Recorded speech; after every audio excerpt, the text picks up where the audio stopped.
In the face of a changing economy, of changing societal norms, how do we, as design firm owners, firm leaders, continue to make proactive progress? We'll talk about it here on episode 10. Stay tuned.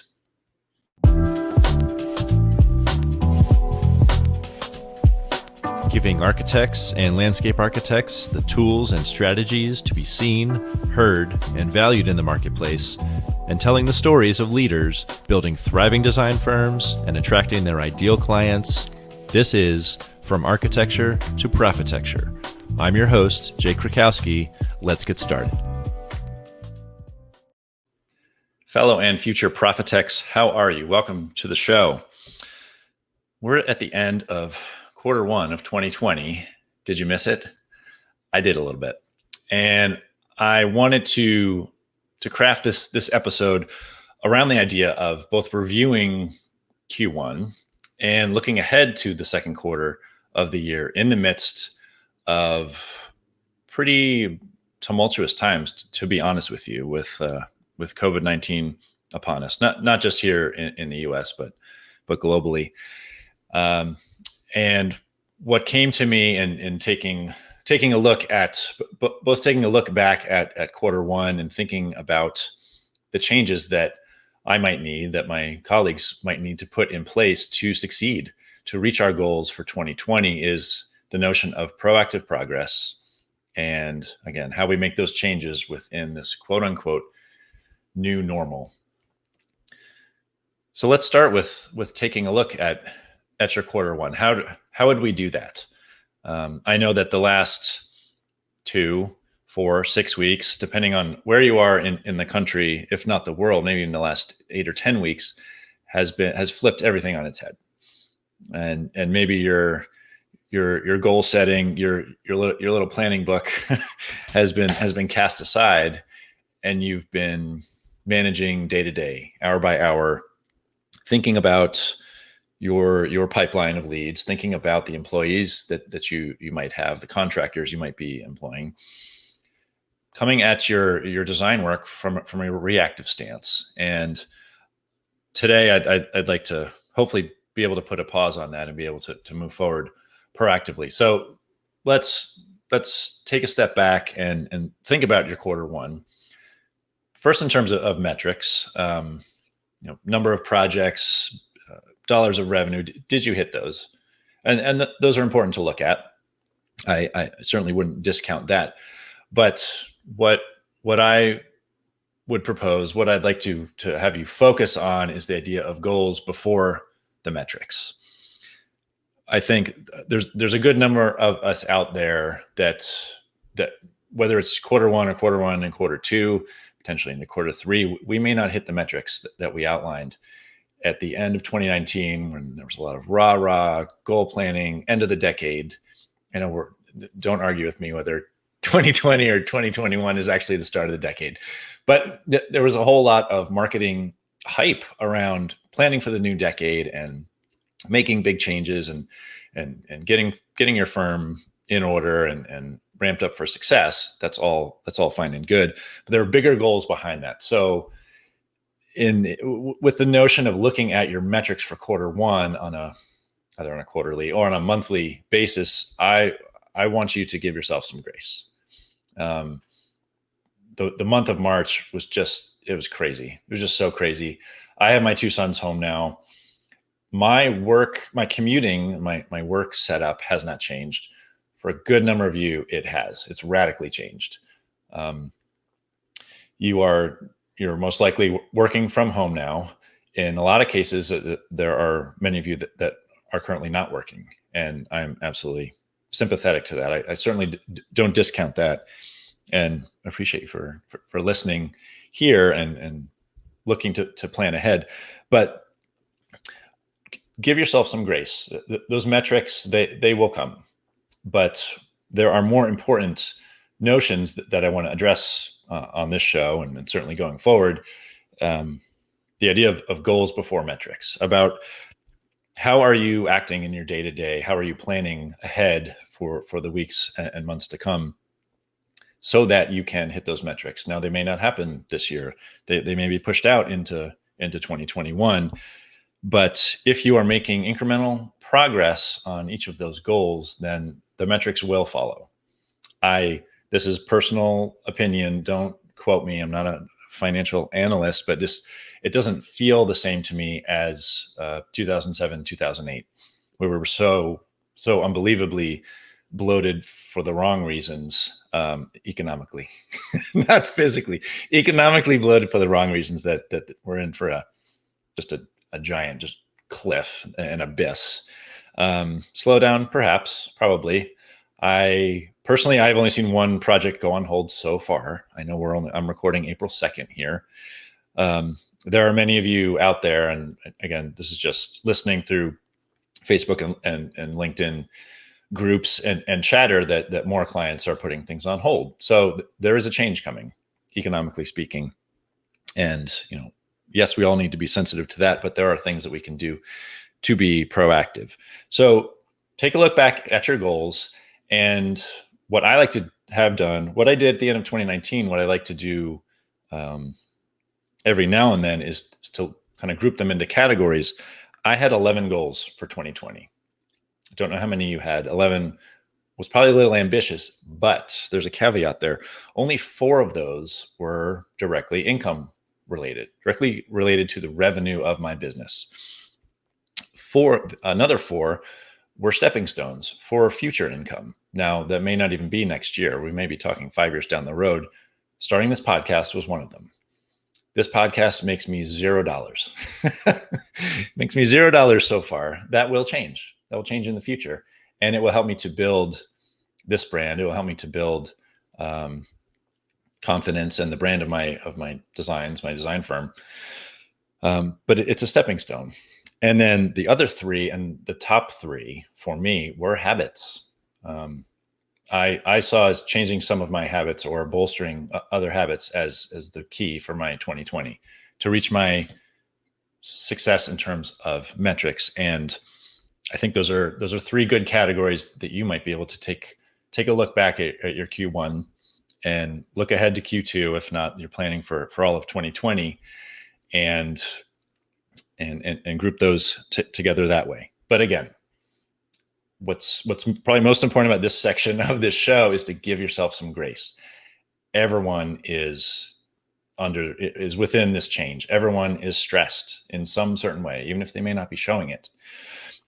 So give yourself some grace. So that begs the notion, in looking at this quote unquote new normal, again, that's economically speaking, and that's in terms of how society is functioning, period, this new normal. And what can we do to be proactive going forward?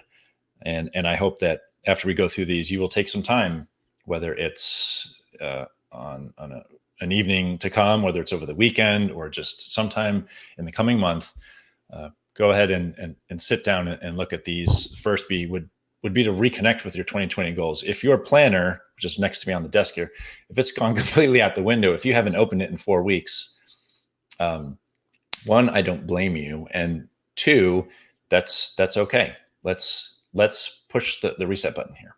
Let's reconnect with those goals that you were so excited to lay out and meet at the end of 2019, and see if those still stand.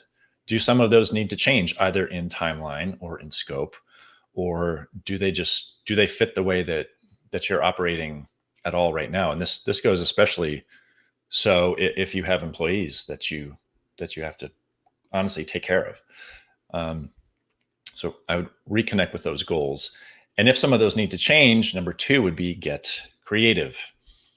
Are there offerings that you had planned for 2021 or beyond, whether that's online plan sets, whether that's different services for your firm to provide? I have seen one example. I have seen an architect promoting, if not with paid ads, FaceTime consultations. They're going just head on right at it, asking potential clients to open up their phones and walk them around their homes. We can't go to all these home sites. We can't go to any of the home sites, to be honest with you, unless potentially you're doing some exterior work, whether that's landscaping or whether that's just looking at the massing of an addition. But for the most part, we're not going out on site visits, at least for the foreseeable future. That's one way to get creative. Are there other ways that your goals can be tweaked so that you can either bring in revenue in the short term, or that you can build something new that you had planned to build either later this year or into the coming years? Third, and I touched on this earlier, be mindful of your habits. In fact, without being mindful of your habits, all this other stuff is it's gonna fall apart. You're not gonna be able to keep pace, certainly with metrics, but then with hitting your goals in this new world that we're living in, to be honest with you. Now, does that strictly mean your morning routine? Has your morning routine changed? Mine has. Again, I have 2 small children at home that I'm not driving off to daycare so that I can have focused work time and then bring them back. It's more of a juggling act. And I think for the majority of the country, if not a good part of the world, that's the case. But are there ways that you can reclaim some of those habits? Are there ways that some of those morning habits can change? Can you carve out time for yourself mentally and physically? We'll talk about that in a second. Carve out some time so that you can continue to be the leader and the firm and the owner that your firm deserves, that your clients deserve, your colleagues and employees deserve. Physically, or rather, in terms of physical health, have your habits changed there? Again, the first week of having all the schools shut down, bringing my kids in from the daycare routine, having all of my neighbors around 24/7, and just trying to understand what was going on, what was going to happen to my client load, to the leads coming in. Yes, I fell off the wagon. Of course, my gym's closed too, so that's a whole nother. That's another thing, trying to figure out what the new exercise routine is. But are there ways that you can push the reset button and get back into some sort of routine of maintaining your physical health? Because maintaining your physical health is going to help to maintain your mental strength and again, to be that leader that your firm and your clients deserve. And the flip side of maintaining good habits would be to look at and limit your negative inputs. The biggest one, of course, is the traditional news media. They're going to be covering this 24/7 for the foreseeable future.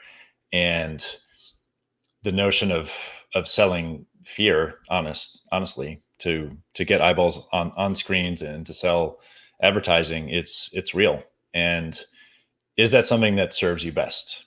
Certainly it's not something that serves your clients best, but is it something that serves you as a firm owner, as a design professional, as an American, as a father, as the list goes on? But are receiving those negative inputs on a daily basis, on an hourly basis, if you're scrolling news sites and Facebook feeds and all this jazz, is that really serving you?